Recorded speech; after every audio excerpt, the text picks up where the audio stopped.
Hey everyone, thanks for tuning in. If you're new here, consider subscribing. It really helps keep these stories coming. And while you're here, let me know in the comments where you're listening from. Now sit back, relax, and let's get into the story. My name is Marcus Reed, and on the day everything went wrong, I was just trying to keep a ride running on time. I had started the morning, like any other busy summer day, at Universal Orlando Resort. Heat already sat on the concrete like a heavy blanket, and even though it was not yet noon, the wait times for the big rides were creeping past an hour.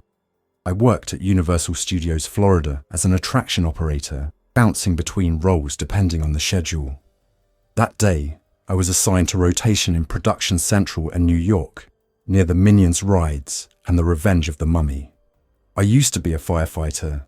I left that life after a line of duty injury and a nasty divorce that made me want a job where the worst thing that happened was a ride reset or a kid dropping a soda. I liked the predictability here, procedures, checklists, light-hearted music, guests excited for a day out. I knew where the emergency exits were, where the first aid stations were, and how to move crowds without making them panic. All of that helped later, but nothing really prepared me for what happened. The park was in full event mode. There was a special summer celebration planned that night, with fireworks and a big show along the lagoon. Management expected massive crowds, so most of us had been scheduled for long shifts. The official number they tossed around in the morning briefing was about 45,000 people spread across both Universal Studios Florida and Islands of Adventure, plus everyone packed into CityWalk and the hotels around the property. I clocked in, grabbed my radio, scanned the schedule, and checked my assignment. I was on outside operations first, floating between Production Central and Hollywood. My job was to help with crowd flow, answer questions, and step in if any attraction needed an extra set of hands for loading or safety checks. It was the kind of shift where you walk 10 miles without realizing it. The entrance area was already a sea of people, parents pushing strollers, teenagers with refillable drink cups, out-of-state guests looking at the map like it was a puzzle. Every few minutes, the metallic clatter of the Hollywood Rip Ride rocket roller coaster rose above the constant background of chatter and music. Over by Minion Mayhem, the lines snaked back and forth in the Florida sun, people fanning themselves with park maps and merch bags. I stood near the main security area, where every guest passed through metal detectors and bag checks before walking under the arches and into the park. Security officers were already busy, but it was routine busy, not trouble busy. I knew a lot of them by name thanks to fire drills and incident training. One of them, a guy I respected because he stayed calm under pressure, was Diego Ramirez. He was not at the gate that morning. He was higher up, supervising security at CityWalk. He was the kind of person who could talk a drunk guest down without raising his voice. Around late morning, the radio traffic shifted from normal operations chatter to that particular tone I had learned to pay attention to from years of emergency work. It was subtle at first, a call for a medical response near the front of the park, then a second call layered on top of the first. The voices were calm, professional, but there was a strain under the words that I recognized. Guest down at Hollywood entrance, possible medical, requesting first aid and security, someone said over the radio. I moved closer to the front, trying not to look like I was running, but not wasting time either. Cast members in their themed costumes were trying to keep their composure while glancing toward the entrance, where a small knot of people had formed. Guests love to gather around anything that looks like it might be interesting, and a medical emergency is hard to hide once it starts. I pushed through gently, flashing my ID badge at security so they knew I was staff and not some random guy trying to get a closer look.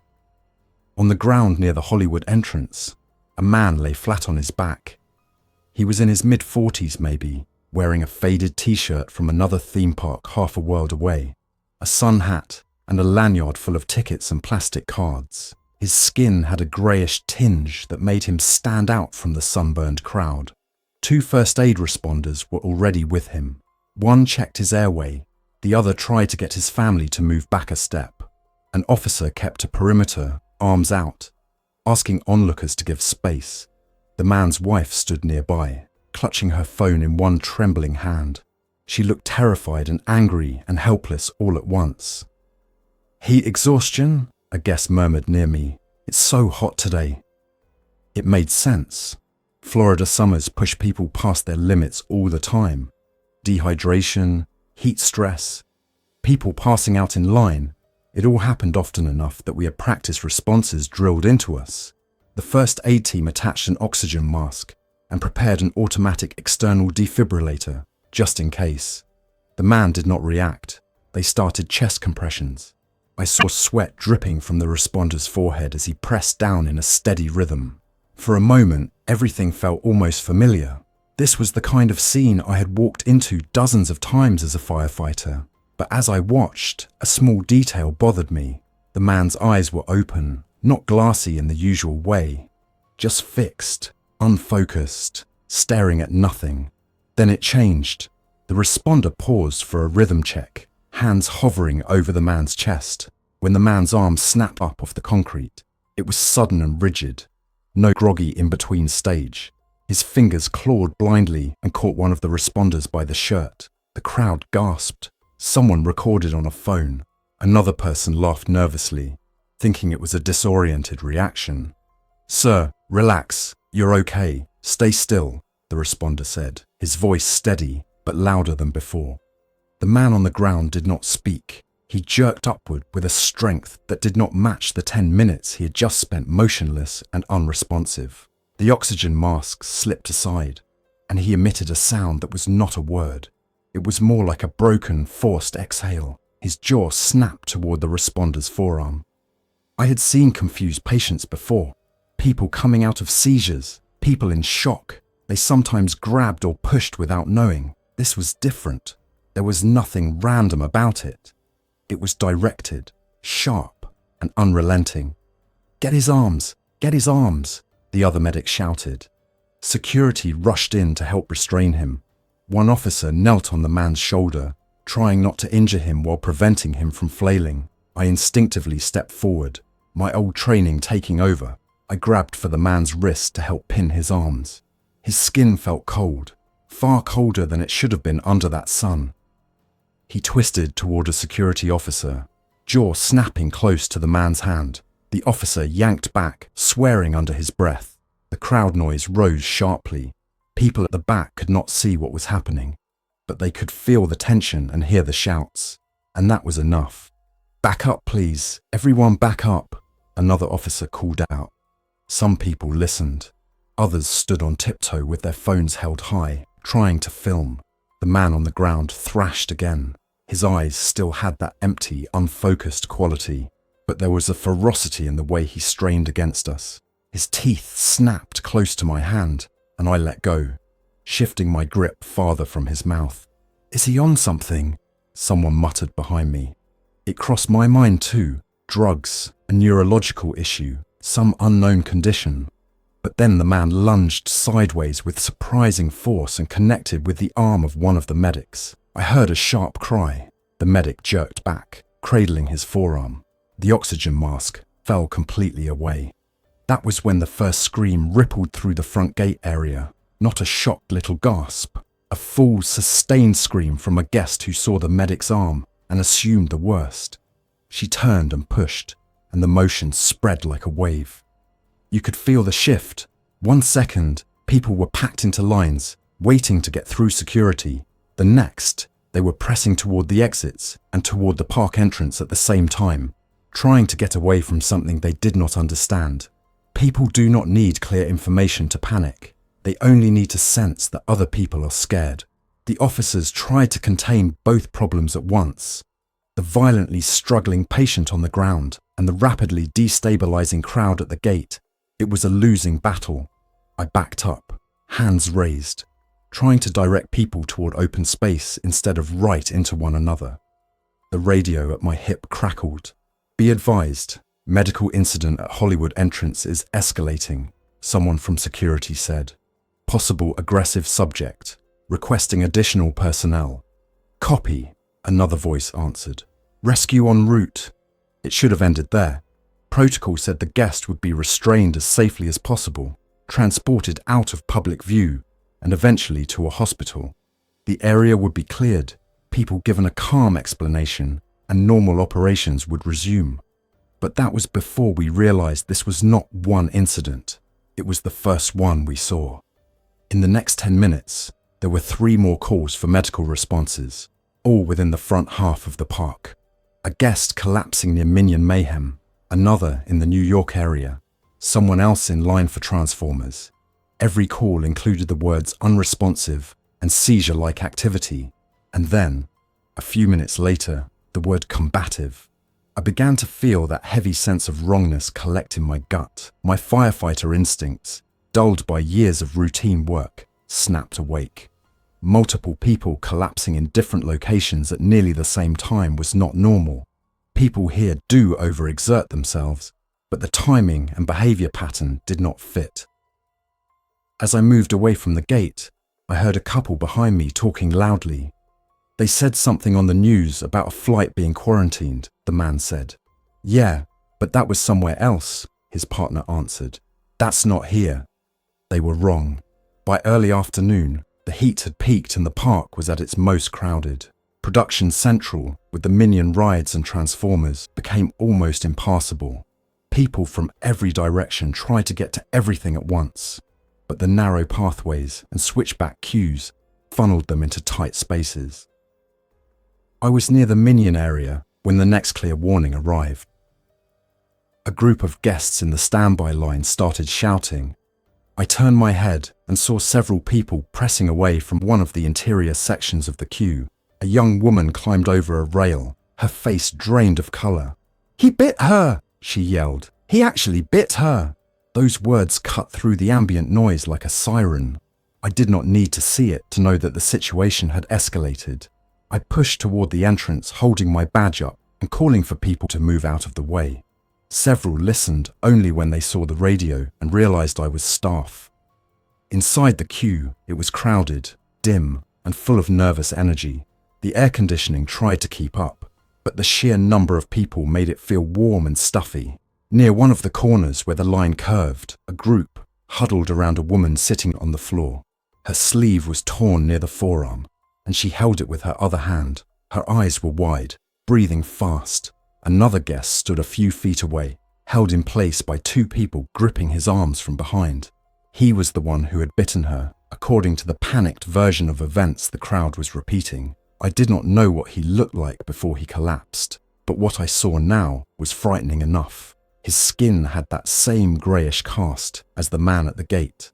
His movements were jerky and uncoordinated, yet when he strained against the people holding him, there was a strength that forced their full effort just to keep him from breaking loose.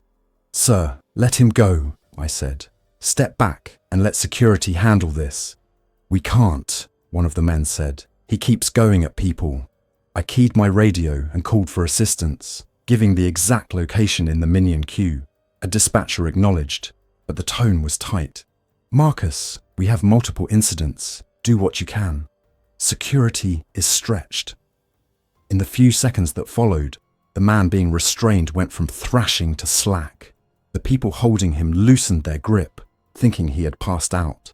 I opened my mouth to warn them, but he surged forward again with terrifying speed.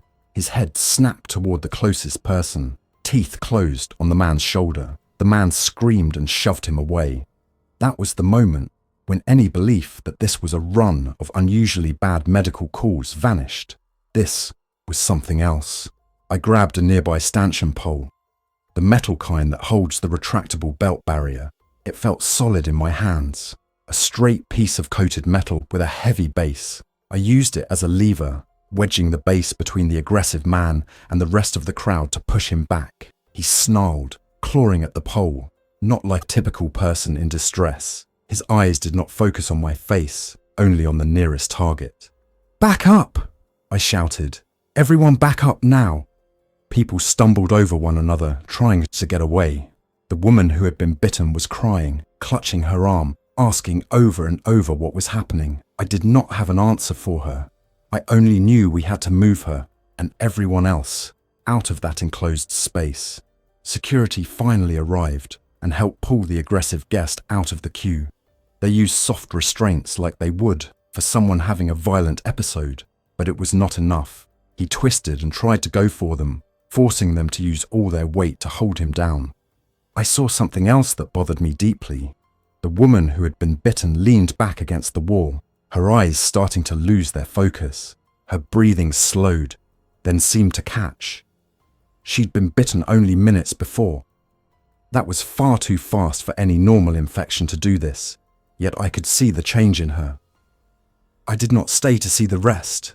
Another team member led her and her family toward first aid, while I and a few others cleared the area, walking people out of the queue, apologizing, explaining that there was a temporary delay. The stock phrases did not fit what I had just seen, but they were all we had. By now, the radio was a constant stream of calls, medical incidents, fights, reports of guests attacking others, security trying to coordinate responses, dispatchers trying to keep track of who was where. Somewhere in that chaos, a calmer, more familiar voice came over the channel. "This is Diego at CityWalk," he said. "We have crowd surges heading out of the studio's side. Bridges are jammed. I need updates from inside the park. Who has eyes on the front areas?" I keyed up. "Marcus in Production Central," I said. "We have multiple aggressive subjects, possible infection. Guests are panicking in the queues. It's not confined to one spot." There was a pause. Diego understood how careful I was with my words. If I was saying infection, I meant something more serious than a string of unruly guests. "Copy that, Marcus," he answered. "Command is still gathering information. For now, priority is getting people away from active incidents and into open spaces. Do not use the main gate as a funnel if it's compromised." "That gate is already compromised," I said quietly. He didn't answer that directly. Instead, he relayed a series of orders from the Emergency Operations Center. Some teams were told to move guests towards certain exits. Others were told to hold them inside attractions for their own safety. The conflicting instructions were already causing problems. Some ride operators locked their doors and kept guests inside dark ride buildings, thinking they were protecting them. Others tried to clear attractions as quickly as possible, dumping more desperate people into already overwhelmed walkways. The words, "This is not part of the show," came over a microphone somewhere, shouted by a panicked team member instead of gently delivered by a calm leader. Guests heard it and interpreted it as confirmation that everything was much worse than they thought. There is a specific kind of fear that grows in crowded spaces when people realize there is no clear direction to go for safety. It makes them push in every direction at once, which only increases the danger. The narrow, high-traffic areas between lands at Universal Studios Florida became choke points. Reports came in about incidents near the New York street sets. Someone turned in line for Revenge of the Mummy, another in the alley near the Blues Brothers show stage. There was mention of the Hogwarts Express station and the corridors around Transformers. Every report described the same pattern: collapse. A brief period of apparent unconsciousness, then a sudden, focused aggression with a complete disregard for self-preservation. I knew we could not stay out in the open. I was near the entrance to New York when I first saw Tara. She stood on a bench, waving her arms to get attention, while a middle-aged man slumped on the ground at her feet. She yelled for help, her voice hoarse from shouting. A few guests hovered nearby, unsure whether to approach or stay away. I jogged over, weaving through the mix of people edging backward and those still moving forward because they desperately wanted to get to the next ride. I dropped down beside the man. He was pale and sweaty. His pulse was rapid, erratic. There were teeth marks on his forearm. The edges of the bite looked raw and ugly, but there was a disturbing lack of active bleeding. It was as if whatever had hit him had already changed his circulation. "I am Marcus," I said, partly for Tara's benefit. "I am a staff member. Are you okay?" "Does he look okay?" she snapped, then immediately shook her head at herself. "Sorry, I am Tara. I am a biology student. He went down about 3 minutes ago. He was bitten by someone near the street." He said his head hurt, and then he just collapsed. 3 minutes? I asked. She nodded. His breathing changed fast, she said. I have done field work. I have seen infections, heat illness, all of that. This is different. His pupils are off, and look. She pointed to the skin around the bite. A faint discoloration seemed to be spreading under the surface. It was subtle, but it was moving faster than any normal infection I knew. We need to get him to first aid, I said. Tara nodded. We tried calling, but the line is jammed. Everyone is overwhelmed. As if on cue, the man's eyes snapped open. Sir, I said, can you hear me? His gaze did not land on me or Tara. He stared past us, jaw working, fingers curling. His breath came in deep, controlled pulls. He was not gasping like someone recovering from a faint. It was almost like something had flipped a switch. Back up, I said. Tara did not argue. We scooted away as he pushed himself up much faster than he should have. For a second he wobbled. Then he pivoted, not toward the open space where he could stand up more easily, but toward the nearest cluster of bystanders. I had the radio in one hand and the same metal pole I had grabbed earlier in the other. I stepped between him and the guests, holding the pole horizontally like a barrier. Stop, I said firmly. You need to sit down. He did not even look at me. He just pushed forward, mouth open, hands clawed. I used the pole to keep him at arm's length. He shoved into it with his full weight. He should have been weak. Instead, he was unnaturally strong. It was not coordinated strength, the kind you see in a trained fighter, but it was raw and relentless. It made the pole dig into my palms. Is this some kind of toxin? Tara asked from behind me, her voice tight with both fear and fascination. He should not be able to do that after losing consciousness. I did not have the luxury of theorizing. I focused on staying upright, guiding him sideways, away from the family with small kids behind me. 2 other staff members finally arrived and helped pull the man down. We bound his wrists with a fabric belt because proper restraints were in short supply. I stepped back, breathing hard. Around us, people were on the verge of breaking into a full stampede. You could see it in their eyes and in the way their bodies leaned, waiting for an excuse to bolt. I grabbed Tara lightly by the elbow. We cannot stay here, I said. I am not leaving him, she said, gesturing at the bound man. If we stay here, we become part of the next incident, I said. Security will get him. Our best chance to help anyone is to survive and get to a place where we can actually organize something. Right now, we're in the middle of a crowd that is about to lose it. She looked at the man once more, teeth clenched, then nodded. Fine. Where? Backstage, I said. We are going to Mummy. It sounded absurd if you said it outside of this context, but Revenge of the Mummy was more than a ride. The building it occupied had deep interior corridors, control rooms, and access points to service roads. In a disaster, it could be a fortress or a trap, depending on how you used it. I keyed my radio. This is Marcus in New York, I said. I am moving with a small group toward Mummy. I recommend redirecting staff there as a temporary shelter point if the streets become unusable. Marcus, this is Diego, came the reply. CityWalk is a mess. The main bridges are jammed. Guests are pushing in both directions. I need status on the interior of the park. Are you seeing open paths at all?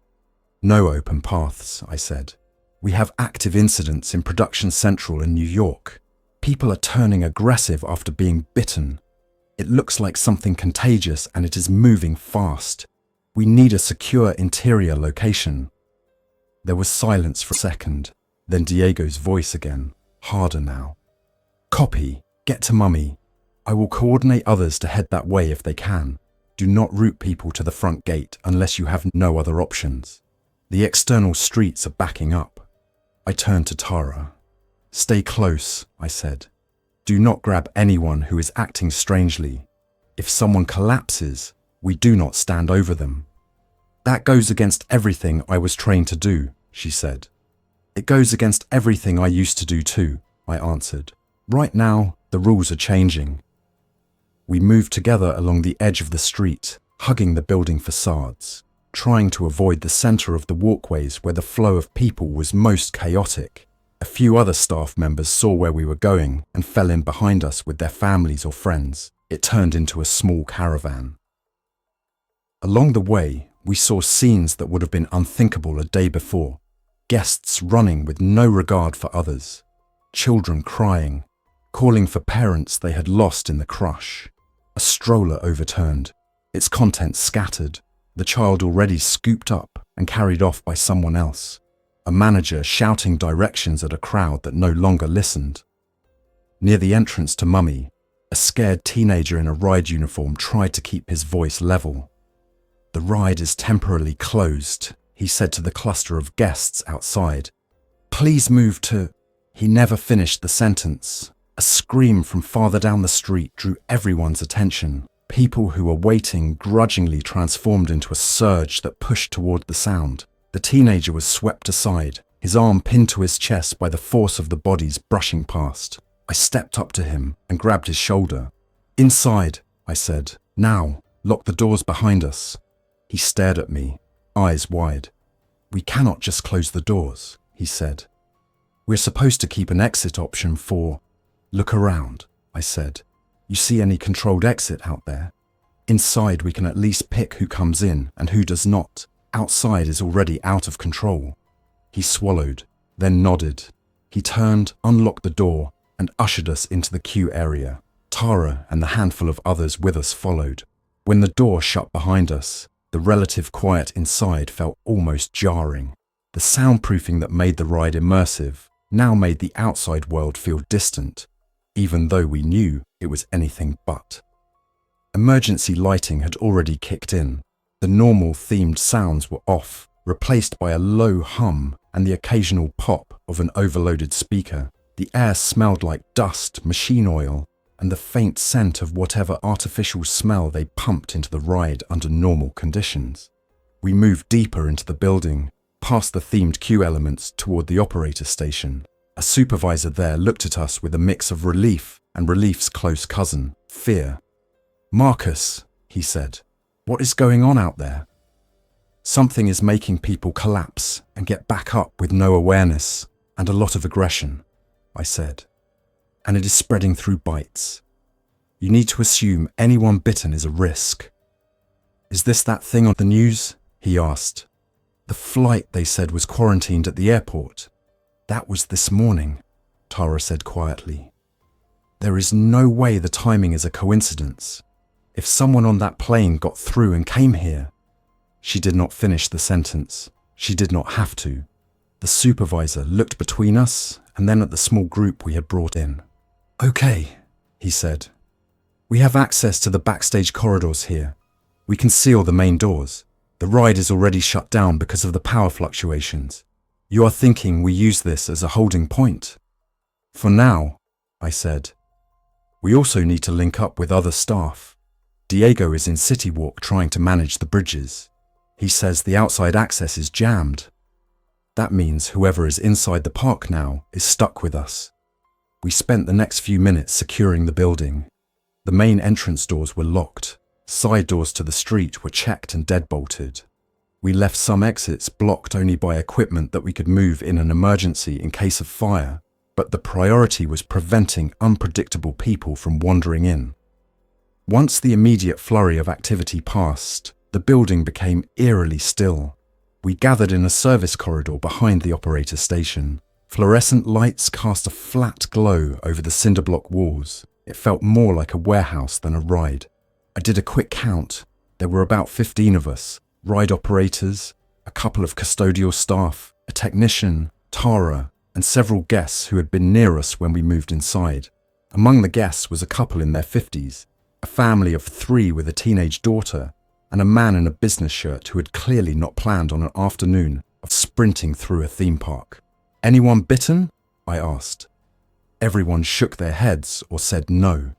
Tara scanned faces, looking for signs I might miss.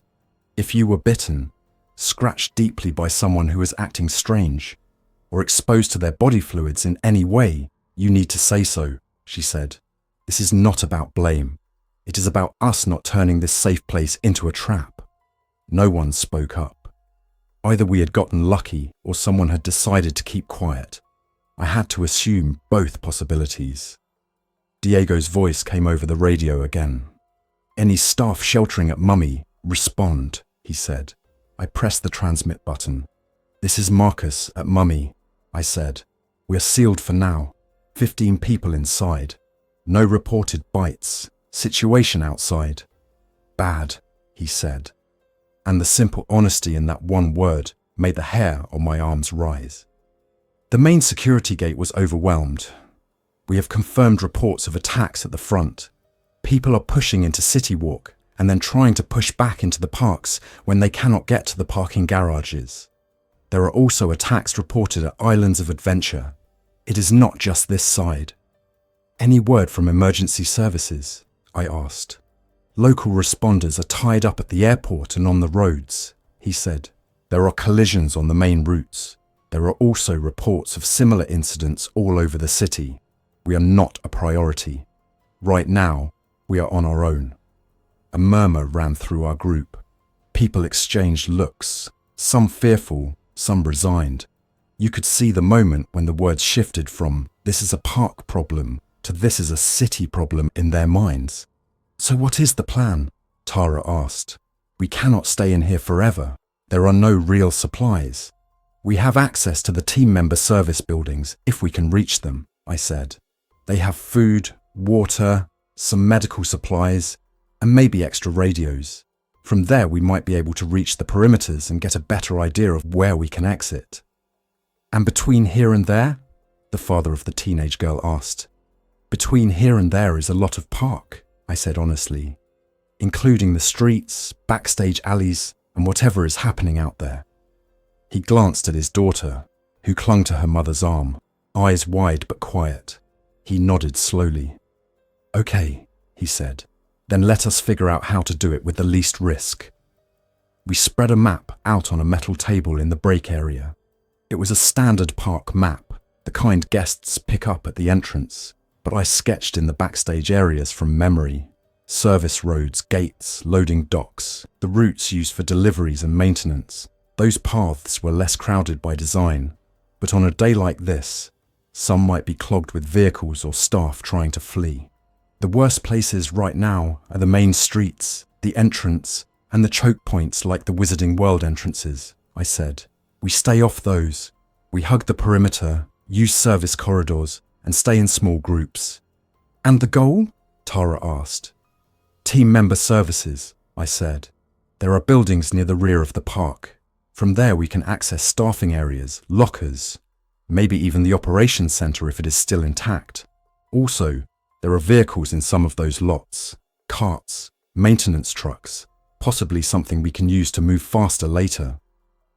"What about the people still out there?" the teenage girl asked suddenly. Her voice cracked on the last word. The question hit me square in the chest.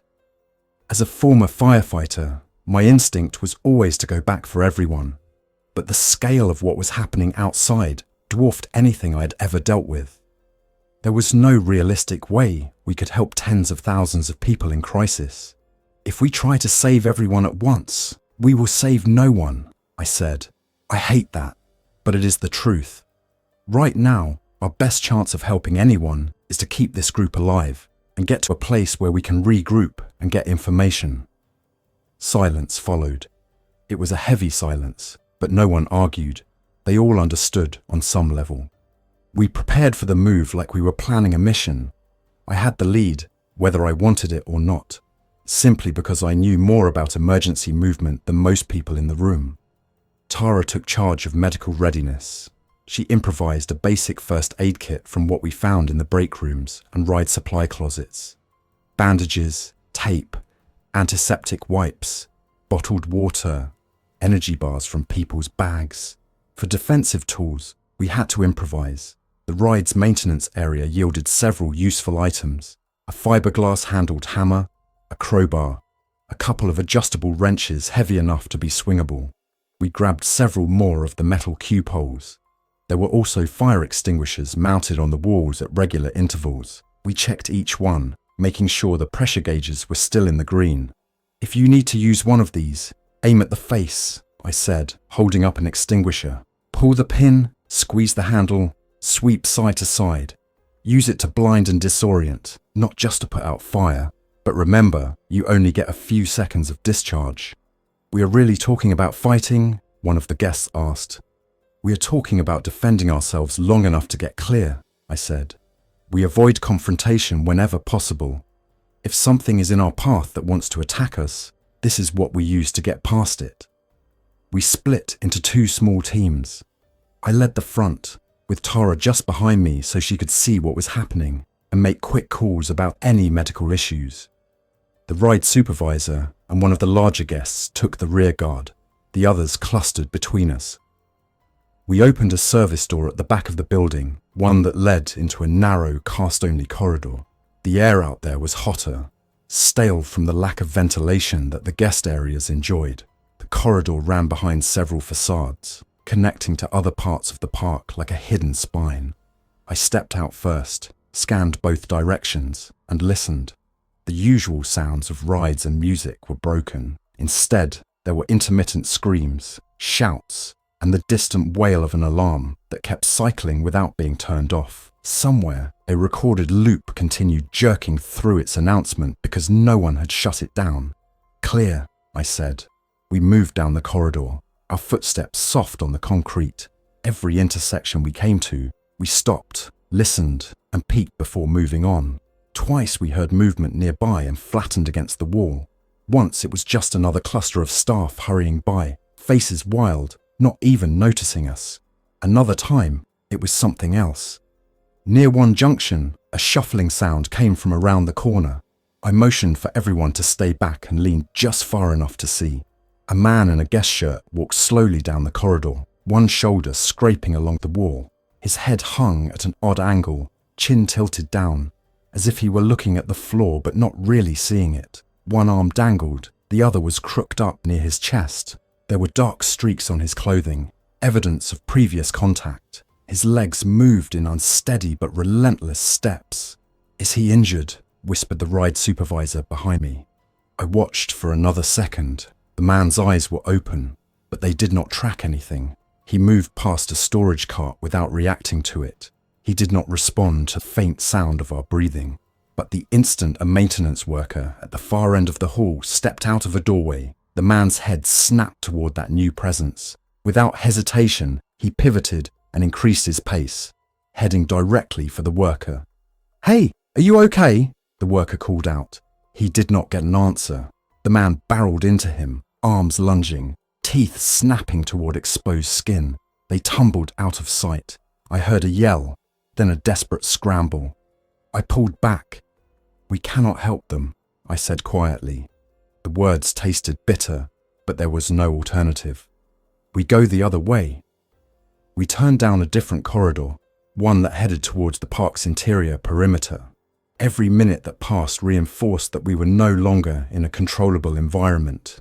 This was an outbreak, spreading person to person at a speed that defied standard medical logic. Whatever had started at the airport had reached us, and now we were one more node in a network of chaos. As we moved, Tara spoke quietly, half to herself, half to me. "If this is transmitted by bites," she said, "and the incubation is minutes, that suggests some kind of agent that bypasses normal immune responses. It is not just a virus in the traditional sense, or if it is like nothing we have seen before." "Can it be airborne?" one of the guests asked, overhearing her. "If it were, we would all be in the same state as the people we saw back there already," she said.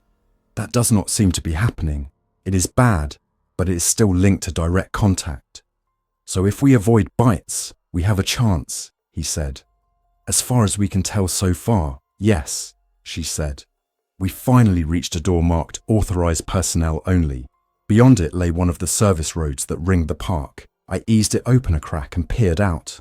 The service road was a wide lane of asphalt, lined with dumpsters, delivery docks, and parked utility carts. In the distance, I could see the backs of show buildings and the tall shape of the Hollywood Rip Ride rocket track. The sky overhead was hazy, the sun harsh, the air shimmering with heat. What I did not immediately see were roaming infected.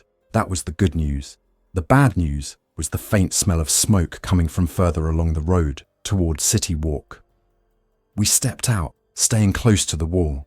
The group moved quietly, the usual chatter gone. Even the teenager stayed silent, clutching her mother's hand. "Marcus, this is Diego," the radio crackled. "What is your position?" "Backstage road behind New York, heading toward team member services," I said. "We do not see any infected on this stretch, but there is smoke toward your side." "That would be from a kitchen at CityWalk that caught fire during the rush," he said. "Sprinklers kicked in, but it pushed everyone out into the open. We have infected mixed with uninjured guests on the main bridges. I'm trying to route people through side access points, but they do not all listen." "Any safe path to the garages?" I asked. "Not that I would call safe," he said. "Less bad, maybe. You're better off avoiding CityWalk entirely for now. If you can reach the island side, there may be fewer people in some sections because of earlier crowd shifts. We would have to cross the backstage perimeter between the two parks," I said. "Right," he said. "There are gates. Security used them earlier to move staff. Some were left open in the rush, others are locked, but the locks are not exactly high security. I will let you know when we get close," I said. We continued along the road. The sound of panicked crowds was muffled back here, but not absent. It carried as a distant roar, punctuated by sharper cries whenever something new happened. At one point, we passed a gap between buildings and I could see into the guest area. Guests were jammed shoulder to shoulder, pushing in opposing directions. Some tried to climb over railings into what they thought were shortcuts. Others had given up moving entirely and huddled in doorways. Among them, I could see the telltale stagger of the infected, moving through the mass, turning pockets of people into sudden danger zones. "That is not a route we can use," I said quietly.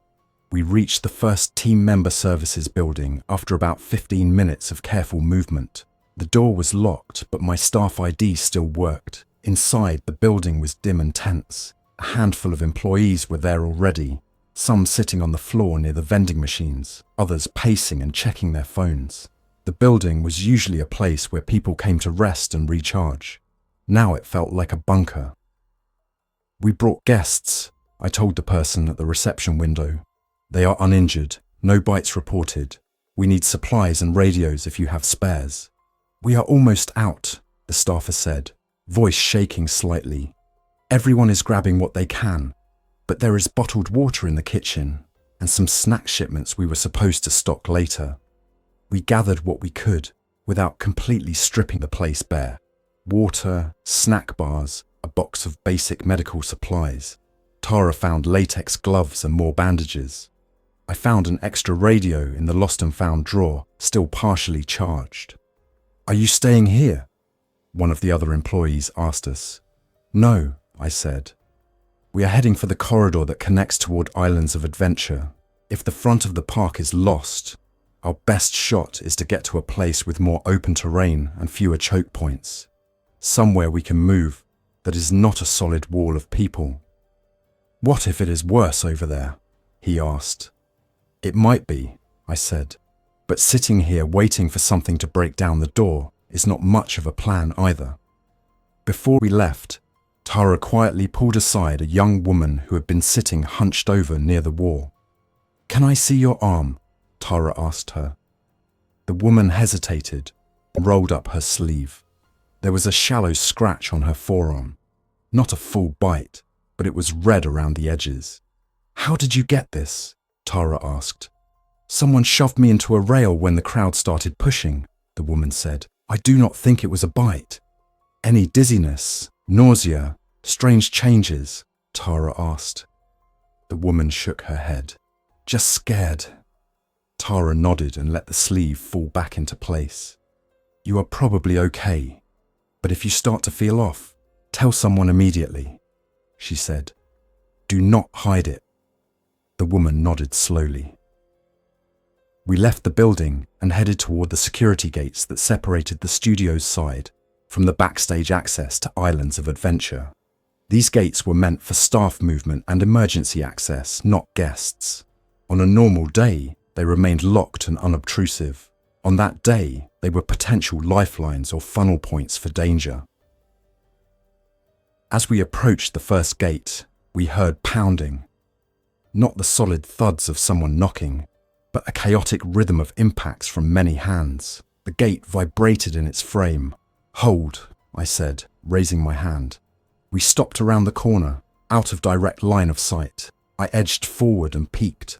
On the other side of the chain link, a small crowd of staff and guests pressed against the metal, faces drawn with fear. Some waved at us when they saw movement. "Help, please!" a man shouted. "They are behind us!"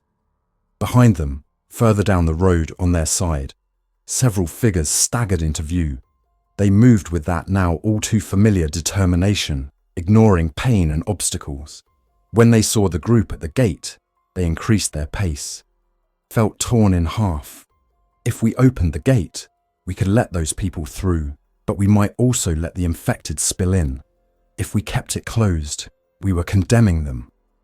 "We can open it and try to control the flow," the ride supervisor whispered. "We have the poles and the extinguishers." "With this many," I said.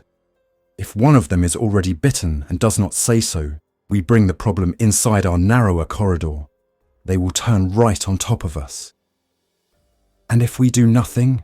Tara asked. The question sat like a weight on my chest. We were back at the same impossible equation. Save a few at high risk to our group, or protect our people and abandon others. The infected closed the distance quickly. The people at the gate screamed and banged harder. One of them started climbing, trying to get over the top. It was not a tall gate, but in his panic he slipped and tumbled backward. "Marcus," Diego's voice said in my ear, quiet but urgent. "Whatever you do at those gates, you need to think long term. We cannot save every group. We need people who can survive, regroup, and help later." I made the call. "We keep moving," I said, my voice low but firm. "We cannot open this gate safely. We go to the next one. Maybe it is less crowded." Tara closed her eyes for a second, as if bracing against a blow. Then she nodded. She did not like it, but she understood. We slipped away, while the people at the gate continued to shout. I did not look back. If I did, I knew I might break my own order and rush in anyway. The second gate we reached a few minutes later was different. There was no crowd pressed against it. It stood slightly ajar, the padlock hanging uselessly from the latch. Someone in the rush had undone it and then not secured it again.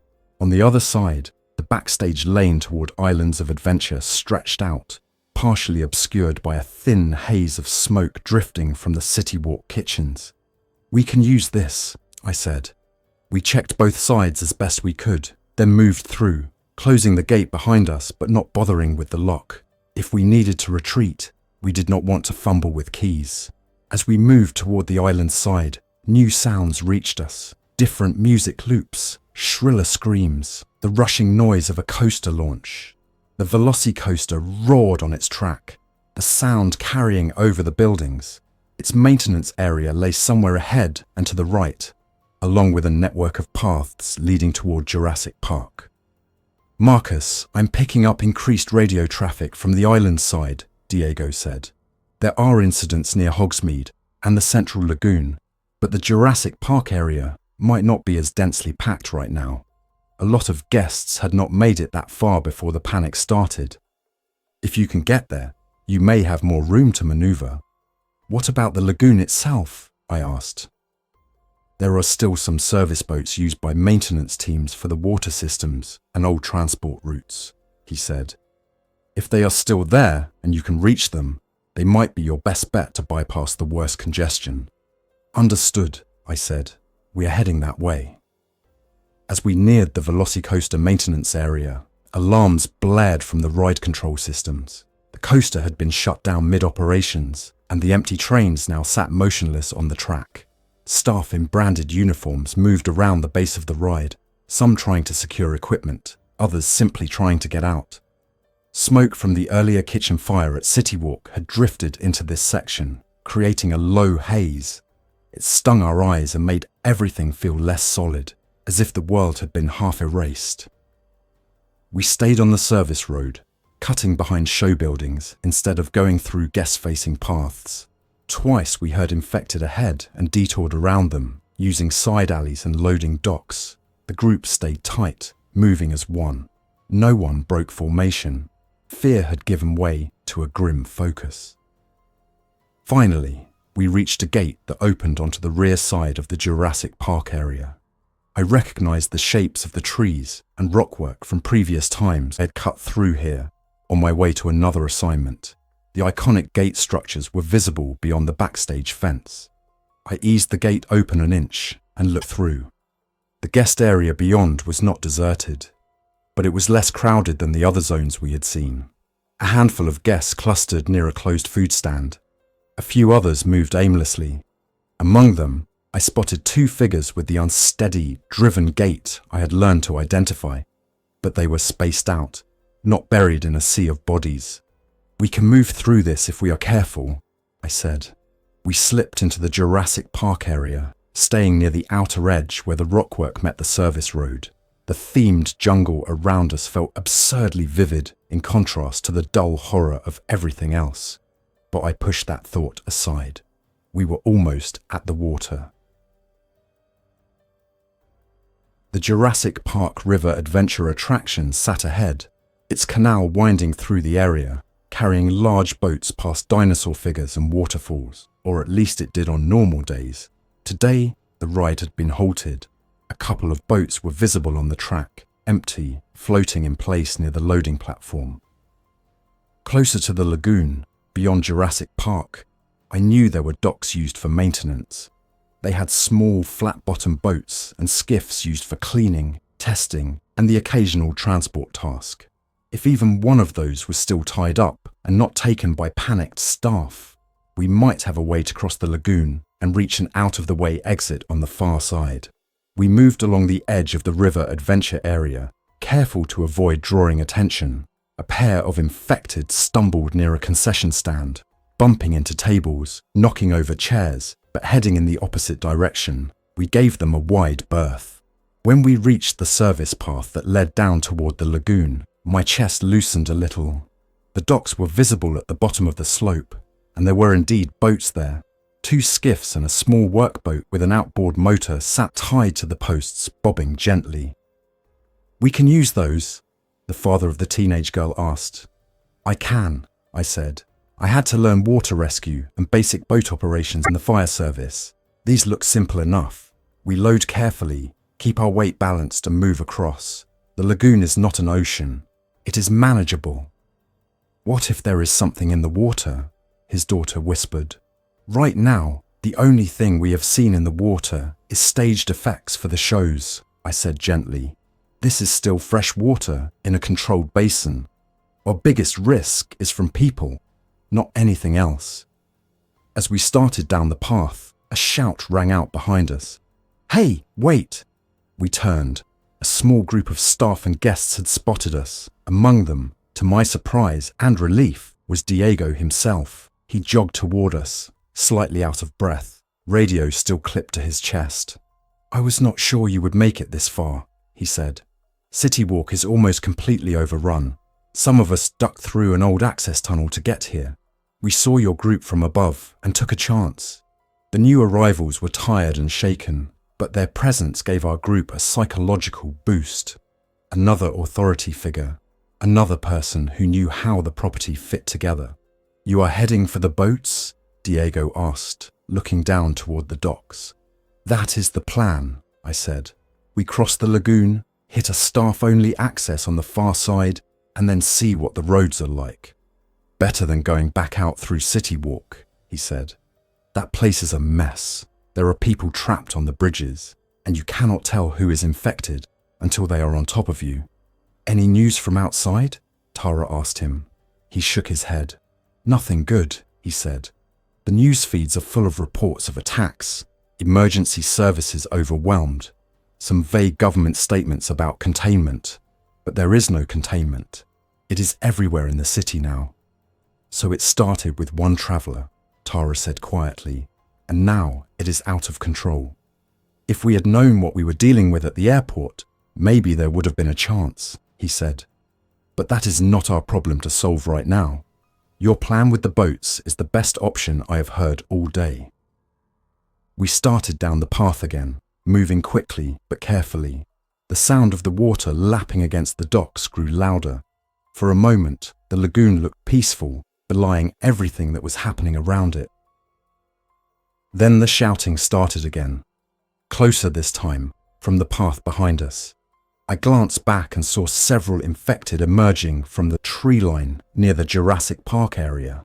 Drawn by the movement and sound of a larger group, they herded toward us, picking up others as they went. It was not a stampede, not yet, but it was enough that if we delayed too long at the dock, we could be pinned against the water. "We are on a clock," I said. "Load fast, but do not push. We cannot afford an accident at the edge." We reached the docks. I jumped onto the nearest skiff, testing its stability. It wobbled slightly, but held firm. I checked the fuel tank on the outboard motor. There was enough for a short crossing, assuming it still ran. "First boat takes the families and the injured," I said. "Second boat takes the rest. I will pilot the workboat. Diego, can you handle the other skiff, or at least keep it steady while they row?" "I have done worse with less," he said. We began loading. The teenage girl and her parents climbed in first, followed by a couple of older guests. Tara insisted on being on the first boat as well, to handle any medical issue mid-crossing. Diego stayed on the dock, helping people keep their balance as they stepped into the skiff. The infected on the path above were getting closer. Their footsteps were uneven, but persistent. Their attention was fixed entirely on the moving bodies at the dock. "Marcus," the ride supervisor called from the rear of the group. "We have more coming in from the side." I looked up and saw another small knot of infected emerging from a side path that connected to the main guest route. They had been scattered among hiding guests, who now ran in all directions as they realized these staggering figures were not just injured. We were about to be squeezed. "Load that boat now," I said, my voice louder than before. "We go as soon as it is even half full. The second boat can push off as soon as we are clear." "What about you?" Tara called. "I will be on the first one," I said. "Someone has to run this thing." People moved faster. Fear has a way of focusing the mind. The first skiff and the workboat reached a reasonable capacity without exceeding what I considered safe for the crossing. I untied the lines, climbed into the stern near the motor, and pulled the starter cord. For a second, nothing happened. Then the engine coughed, sputtered, and finally caught with a steady hum. "Hold on," I said. The infected were at the top of the slope now, and the first of them set foot on the dock. Diego and the ride supervisor stepped forward with metal poles and fire extinguishers. They did not charge the infected, only used short, controlled bursts to slow them and knock them off balance. One slipped and fell into the water with a splash, sinking briefly before resurfacing, thrashing without coordination. I pushed the throttle forward gently. The boat eased away from the dock, the lagoon water parting around the bow. The second skiff remained tied for the moment because the dock was too narrow to let both boats maneuver at once. As we cleared the edge, I saw one of the infected lunge toward Diego. He blocked with the pole, then used the fire extinguisher in his other hand to blast the attacker in the face. The cloud of foam enveloped the infected's head, making them flail blindly. Diego followed up with a shove that sent the attacker staggering backward into the group behind him. "Get that second boat out as soon as there is a gap," I shouted. He nodded, not taking his eyes off the figures on the dock. We moved farther out into the lagoon. The shore receded. From here, the park looked almost surreal. The rockwork, the coaster tracks, the themed buildings, all the things built to entertain, now framed scenes of disorder. Smoke drifted above CityWalk. The sound system continued to play broken fragments of music in some areas, clashing with the screams. On our boat, the passengers were quiet. Tara knelt near the center, keeping the weight balanced. The teenage girl clung to the side, knuckles white, but she kept her voice steady as she coached herself through slow breaths. "You are doing great," I told her.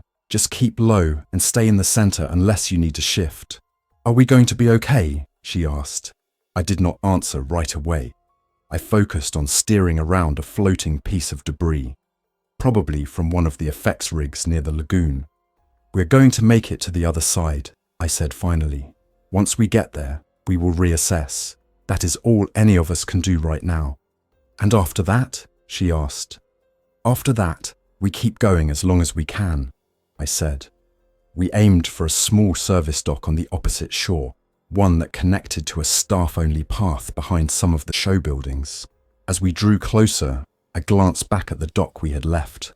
I saw the second boat finally push off, with Diego in the stern and the remaining members of our group aboard. The dock itself was now overrun by infected. Some staggered along the edge, reaching out toward the receding boat. Others slipped and fell into the water, disappearing briefly under the surface before reappearing in uncoordinated flailing motions. The second boat rocked as someone shifted too quickly, but Diego barked a short order and the occupants settled. He angled his boat to follow ours, keeping just enough distance to avoid wake interference. We reached the far dock. I cut the throttle and let the boat glide in, then grabbed a post to steady it. One by one, we helped people out, making sure they did not trip on the uneven boards. When everyone was on the dock, I tied off the boat and turned back to help guide the second one in. It bumped the dock a moment later. Diego's face was streaked with sweat and extinguisher residue, but his eyes were sharp. Everyone in one piece? I asked. For now, he said. We had to leave some people behind on the shore. I am not going to pretend that feels okay. Nothing about today feels okay, I said. Once both groups were safely on the far side, we moved away from the water. I wanted distance between us and the edge in case any infected somehow made it across or dragged themselves along the shoreline. We followed the staff path that wound behind the show buildings. It led toward an access point that connected to a parking and delivery area farther from the main guest flows. If we could reach the outer perimeter there, we might be able to find vehicles or at least get a look at the city beyond the resort. As we walked, the sounds of the park faded, replaced by the distant noise of sirens from the wider city. Police, fire, medical units, all blaring at once. But there were no helicopters overhead yet, no clear indication that anyone had managed to establish airborne control. We reached the perimeter gate. Beyond it lay a stretch of access road leading toward one of the outer parking zones. I could see cars there, some parked neatly, others at odd angles as if their drivers had left in a hurry or veered off course. For a fleeting moment, the sight of vehicles and open road felt like hope. Then I saw the movement among them. Figures moved between the cars. Some bent over doors, tugging at handles. Others stood in the open, swaying slightly. A few of them turned their heads toward us in unnatural, synchronized motions that made every instinct in me scream that they were not just scared people. They had the same disconnected focus as the infected in the park. It made it out here too, Tara said quietly. Of course it did. People tried to run as soon as the first incidents happened. They took it with them to the cars. So even if we get a vehicle, we drive into more of this, the father of the teenage girl said. Probably, I said. But the difference out there is space. We can maneuver. We are not trapped in narrow paths. We can choose which roads we take, where we stop. In here, everything narrows to choke points. Assuming the streets out there are not blocked already, Diego said. We will not know until we try, I said. I turned to the group and looked at each person in turn. They were tired, frightened, and far from safe, but they were still standing. They had followed me from one side of a collapsing resort to the other, through corridors, backstage roads, and across a lagoon. I did not want to let them down now by pretending the next step would be easy. Here is the situation, I said. We have survived the first wave inside the park. That alone is more than a lot of people managed. From here on out, we are moving into an area where we have more options but also more unknowns. The infection is in the city. The news feeds confirm it. There is no guarantee that any one direction will be better than another. Then what do we do? The teenage girl asked, her voice small but steady. We pick a direction that gives us the best chance of staying ahead of this, I said. We aim for a place with supplies and defensible positions, ideally somewhere not instantly overrun by panic crowds. Maybe a smaller facility, a distribution warehouse, a fire station, a hospital if it is not already under siege. You used to be a firefighter, Tara said. You know the locations. I know some of them, I said. I also know that a lot of them will be swamped. People run to the places they think will save them. That means they become pressure points. But there are smaller stations, supply depots, places most people do not think about. Those might give us a foothold. Is there anywhere truly safe? Diego asked. I thought about it. About how fast the infection moved. About how easily it turned every crowd into ammunition against itself. About the sheer number of people packed into the Orlando area on any given day. No, I said, not right now. There is only safer than where we were 15 minutes ago. And right now, safer than a collapsing theme park full of infected is out there, on the road, where we at least have the chance to steer. I looked through the gate at the parking area and the infected figures among the cars. This is not the end of it, I said, not by a long shot. This is just the first day.